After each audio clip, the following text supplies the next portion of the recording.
Un fleuve comme le Rhône, pour moi, c'est un peu comme un livre. Ça se lit. On a la lecture de l'eau, sur les balises, sur les piles de pont, le frémissement des vagues par Fort Mistral. On regarde la vague, on a tout de suite l'évaluation de la force du vent.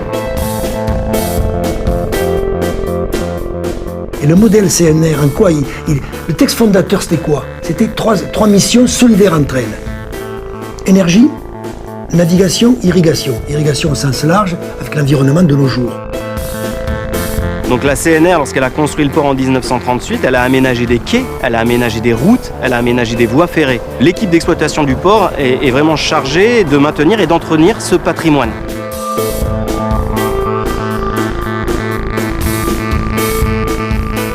Nous, à la CNR, on y a cru, on y est arrivé et voilà pourquoi aujourd'hui, on est leader français des énergies renouvelables. Donc là, le barrage, c'est 700 000 tonnes de béton. Le barrage lui-même contient la poussée des eaux. Derrière nous, à quelques mètres derrière nous, il y a 40 mètres d'eau. Comment je l'ai connu avec mes parents pendant ma jeunesse, mais professionnellement, j'ai débuté, tout était aménagé. Aujourd'hui, le métier de technicien de navigation, c'est un métier effectivement avec une composante éclusier, mais aussi avec une forte composante de communication, puisqu'on accueille un client à 20 minutes d'une écluse, et on l'accompagne dans l'éclusage, et ensuite on le libère pour pouvoir le faire passer sur une autre écluse. Ok, je ne vais pas parler de tout ça. Merci bien. Travail difficile que la construction de 6 vannes sur le Rhône, car chaque seconde le fleuve avance sur 240 mètres avec une force égale à celle de 160 camions de 10 tonnes. Le modèle CNR, c'est d'abord un modèle redistributif qui concilie réellement l'intérêt général avec certaines responsabilités d'entreprise. Sans eau, la Camargue n'existe plus. Enfin, elle existera, c'est évident, physiquement au moins, mais la diversité, la biodiversité ou la diversité agricole ou la capacité agricole et agronomique n'existerait plus. On retrouve avec la courbe bleue la production que fait actuellement CNR, en vert sur le futur ce qu'a prévu le CGPR et en rose ce qu'a vendu le Front Office. Ce que j'ai surtout vécu sur ces 9 ans, c'est l'unicité de la CNR, c'est-à-dire un gros travail interne qui a fait réaliser, je pense à l'ensemble des salariés, la nouvelle CNR. Je pense que le Rhône fait partie de ces fondamentaux que la CNR conservera et ce n'est pas un frein au développement, c'est au contraire un formidable accélérateur.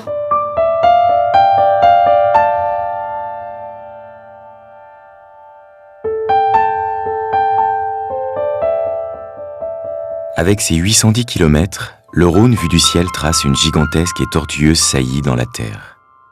Des Alpes suisses à la mer Méditerranée, son cours traverse les reliefs, les pays, les climats. Fleuve fantasque en raison de la puissance de son débit, le Rhône a longtemps inspiré des projets d'aménagement. Cette réflexion a amené 2 hommes, en particulier Édouard Herriot et Léon Perrier, chacun avec son style, l'un avec sa stature nationale, l'autre avec un ancrage local très fort. Quand ces 2 hommes ont souhaité aménager le Rhône et préparer en fait la façon dont on allait construire cet aménagement, avec qui, comment, etc. Ça, c'est pour moi la première période, qui est la période qui commence en 1918, quand Édouard Herriot annonce au Congrès de Marseille que le Rhône doit être aménagé, et avec cette idée, dès le départ, que le Rhône est un tout unique, et que ce tout ne peut pas être morcelé, et que donc l'aménagement du Rhône passe par une seule entreprise qui va obtenir l'autorisation de construire des ouvrages sur le Rhône pour produire de l'hydroélectricité, et qu'une partie des recettes issues de l'hydroélectricité servira en fait à irriguer les territoires traversés par le Rhône, à organiser cette irrigation. Et deuxième mission solidaire, la navigation, puisque le Rhône a toujours été un fleuve difficile à naviguer, et donc deuxième bénéficiaire de ce chiffre d'affaires issu de l'électricité, la production d'électricité, c'est la navigation. En 1933, la CNR est créée. La CNR, c'est une société anonyme d'intérêt général, avec donc des actionnaires privés et des actionnaires publics. Et en 1934, un an après la création de la CNR, commence la vie de la CNR. 1938, le chantier du premier aménagement hydroélectrique démarre. En construisant sur le Rhône le barrage de Génissia, comme en poursuivant le vaste programme d'équipement hydroélectrique qu'elle s'est tracé, la France a pris des assurances sur l'avenir.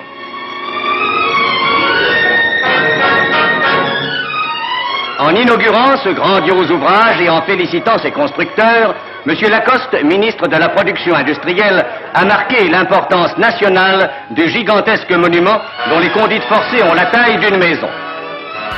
La même année, c'est la mise en service du port de Lyon, baptisé le port Édouard Herriot. La CNR est à pied d'œuvre.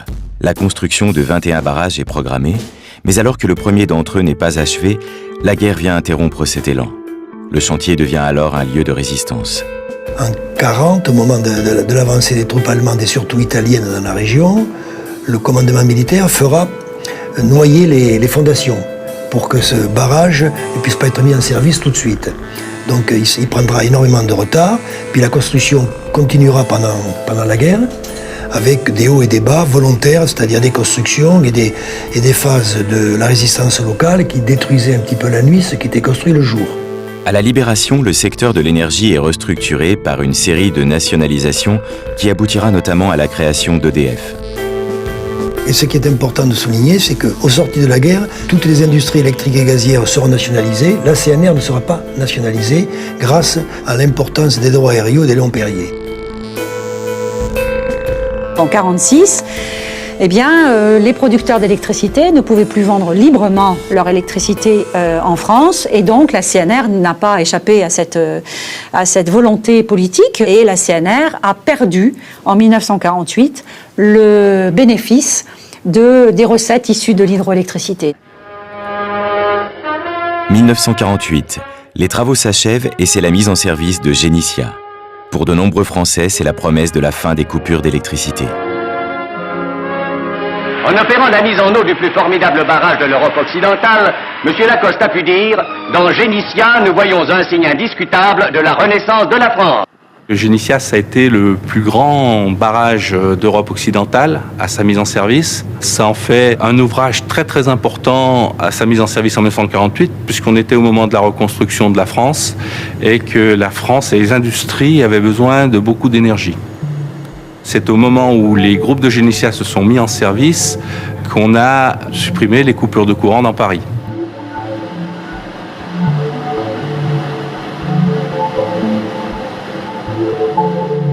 En 1952, c'est au tour de l'aménagement de Donzère-Mondragon d'être mis en exploitation. Les vannes attendent. Le canal attend. L'hélice attend.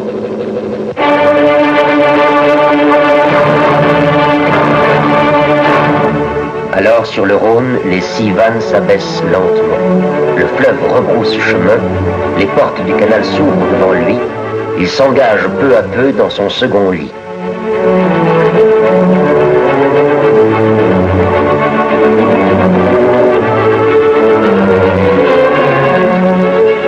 Alors que les 30 Glorieuses s'amorcent, la CNR amplifie et diversifie son activité d'aménagement.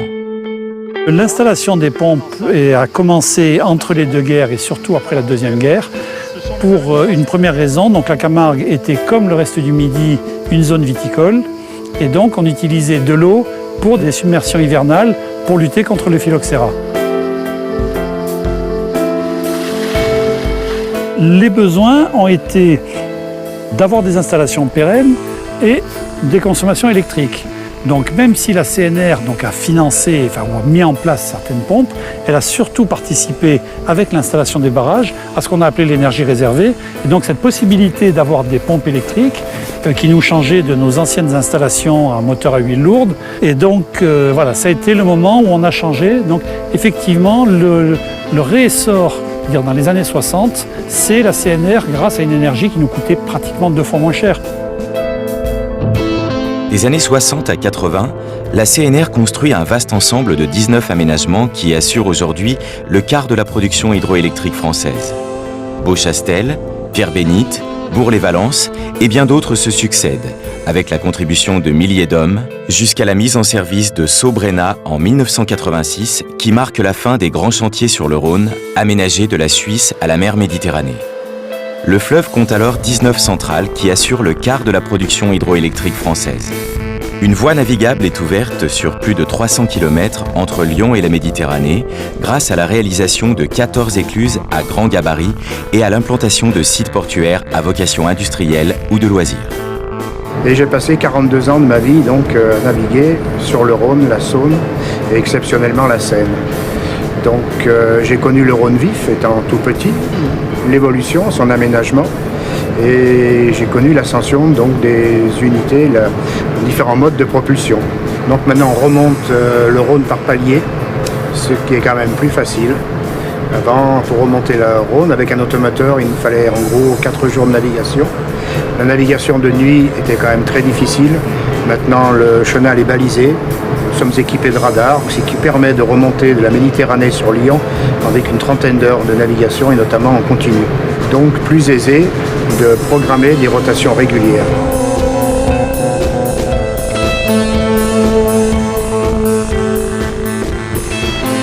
Oui, c'est pour Pierre-Béni. J'envoie la manœuvre.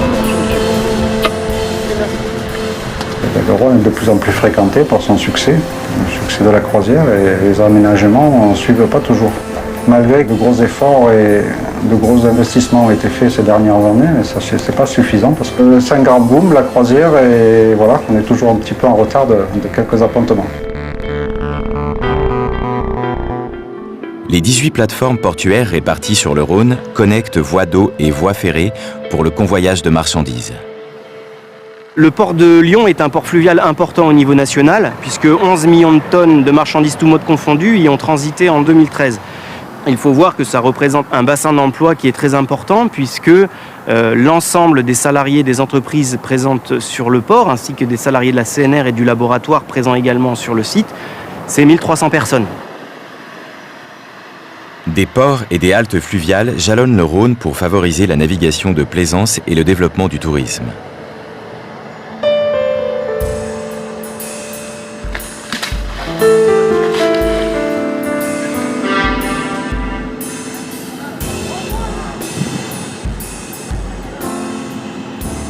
Plusieurs centaines de prises d'eau irriguent des dizaines de milliers d'hectares de terre le long du fleuve.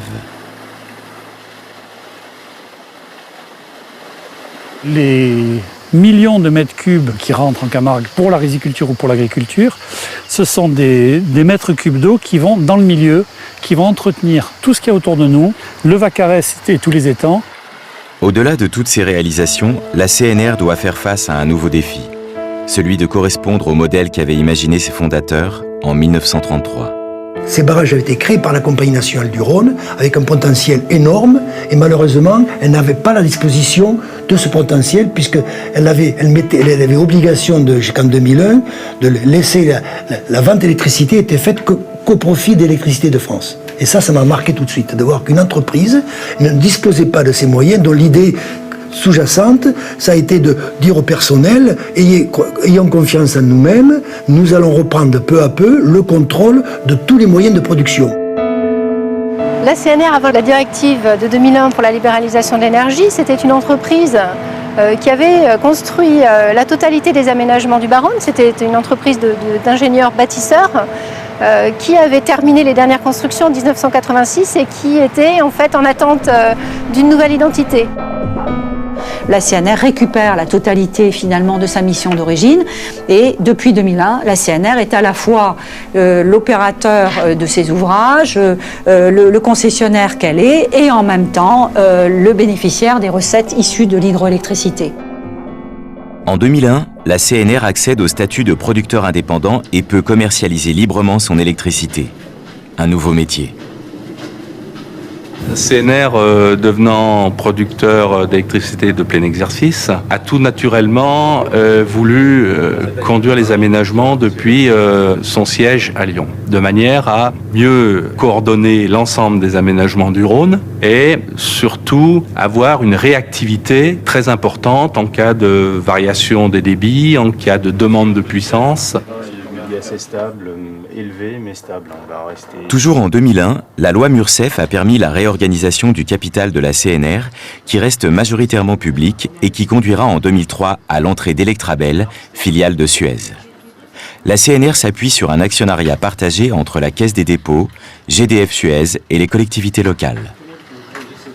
quand Electrabel et Suez sont venus comme actionnaires à la CNR, et ils ont décidé de reprendre en main la surveillance et la conduite des aménagements qui étaient assurés jusque-là par Électricité de France, qui historiquement exploitait les centrales.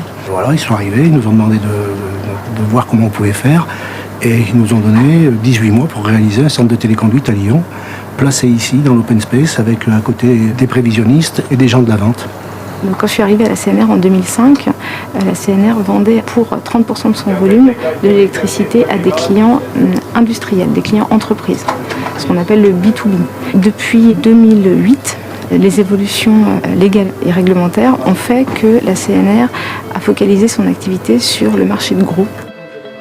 La CNR est désormais un acteur majeur du marché européen de l'électricité. À l'égal des centrales, les écluses à grand gabarit sont téléconduites à partir d'un centre basé à Châteauneuf-du-Rhône, le centre de gestion de la navigation. Nous avons démarré en 2007 nos études. En 2009, nous avons commencé à raccorder quelques écluses, 2 écluses. Nous avons passé une période de test. Et puis ensuite, en 2012, nous avons pu raccorder les 14 écluses. Donc c'est l'amélioration de la sécurité dans les phases d'éclusage. C'est être un donneur d'alerte en phase d'incident ou d'événement sur l'ensemble du linéaire.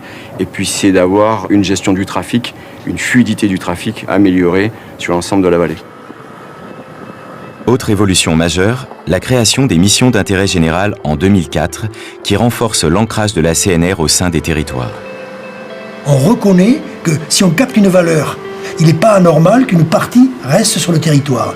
Certaines rentes restent sur le territoire. Ça fait partie du modèle Rhône. L'idée, c'est que tout le monde puisse, en les aidant, se réapproprier ce fleuve Rhône, qu'il ne soit pas simplement confisqué que par ceux qui produisent l'électricité. Dans les missions d'intérêt général, c'est la volonté que la CNR a eue de poursuivre pas seulement son rôle d'aménageur du fleuve, mais de poursuivre en même temps son rôle d'aménageur des territoires traversés par le fleuve. Et tout ceci de façon volontaire.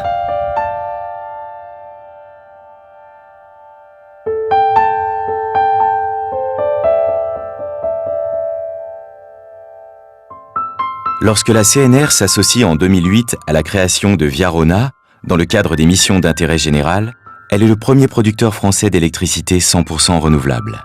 Déjà à CNR, on était conscient que le Rhône, c'est 100% de notre production. Donc il fallait bénéficier au maximum de tout ce que pouvait nous fournir l'énergie de ce fleuve.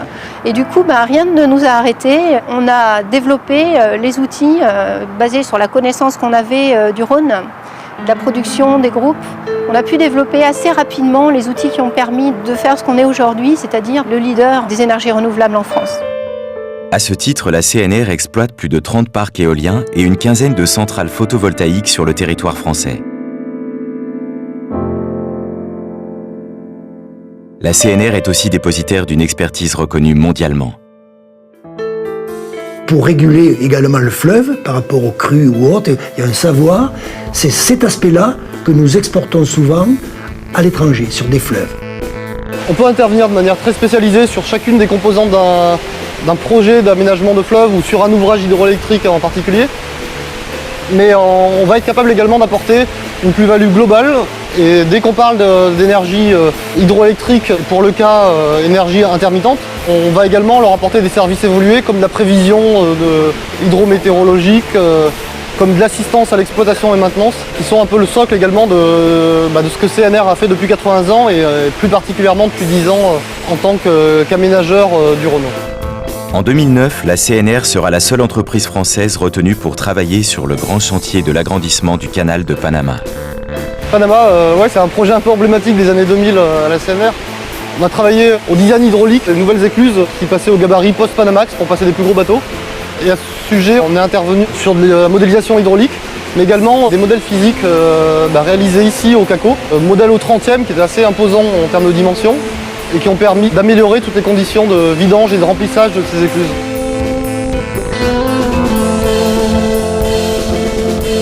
D'être plus innovant et de développer effectivement toute l'énergie qu'on pourrait produire à partir du solaire ou même de l'éolien, effectivement c'est très motivant et beaucoup de jeunes ingénieurs sont très intéressés par ces applications.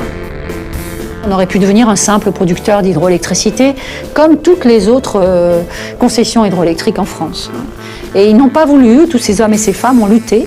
Et je trouve qu'aujourd'hui, voilà, où on va fêter les 80 ans de la CNR, il faut leur rendre hommage parce que c'est grâce à cette vision d'avenir que ces personnes ont eue, grâce aux combats qu'ils ont menés, grâce aux équipes de la CNR qui se sont adaptées, qui ont continué malgré toutes ces aventures multiples, malgré les problèmes, malgré les difficultés. Et c'est pour ça qu'on est là aujourd'hui.